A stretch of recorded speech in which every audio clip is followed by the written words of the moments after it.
যে স্ত্রী এই তিনটি আমল করবে তার সংসারের মধ্যে কখনো অশান্তি হবে না, তার সংসারের মধ্যে রিজিকের অভাব হবে না, তার সংসারের মধ্যে কখনো অভাব আসবে না। অনেকে আমাদের কাছে কল দিয়ে বলে, হুজুর আমার সংসারের মধ্যে কোনো শান্তি নেই, সংসারের মধ্যে রিজিক নেই, আর সারাক্ষণ শুধু অভাব আর অভাব, এখন আমি কি করতে পারি, কোন আমল করতে পারি যে আমল করলে আমার সংসারের মধ্যে কোনো অভাব থাকবে না?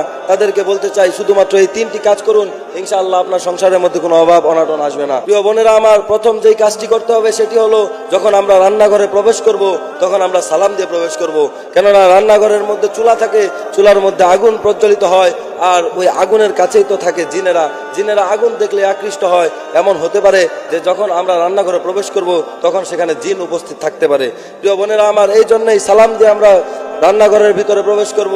আল্লাহ রাসূল হাদিসের মধ্যে বলেছেন, আফসুস সালামা বাইনাকুম, তোমরা তোমাদের মাঝে সালামের প্রচলন ঘটাও। 2 নাম্বার যে কাজটি করতে হবে সেটি হলো, প্রত্যেকটা কাজের শুরুতেই বিসমিল্লাহ বলতে হবে। কেননা বিসমিল্লাহ বললে, বিসমিল্লাহ তো এমন একটা জিনিস যেটার দ্বারা বরকতে ভরপুর হয়ে যায়, সেই জন্য আমাদের বিসমিল্লাহ বলতে হবে। 3 নাম্বার যে কাজটি করতে হবে সেটা হলো, যে কোনো কাজ করার শুরুতেই দুরূদ শরীফ পড়তে হবে, আল্লাহ তাআলার দিকে মুতাওয়াজ্জি হতে হবে, আল্লাহ তাআলাকে ডাকতে হবে, আল্লাহ রাসূলের কথা মনে করতে হবে। যদি আমরা এই 3টি কাজ করতে পারি তাহলে আশা করা যায় আমাদের সংসারের মধ্যে কখনো কোনো অভাব আসবে না।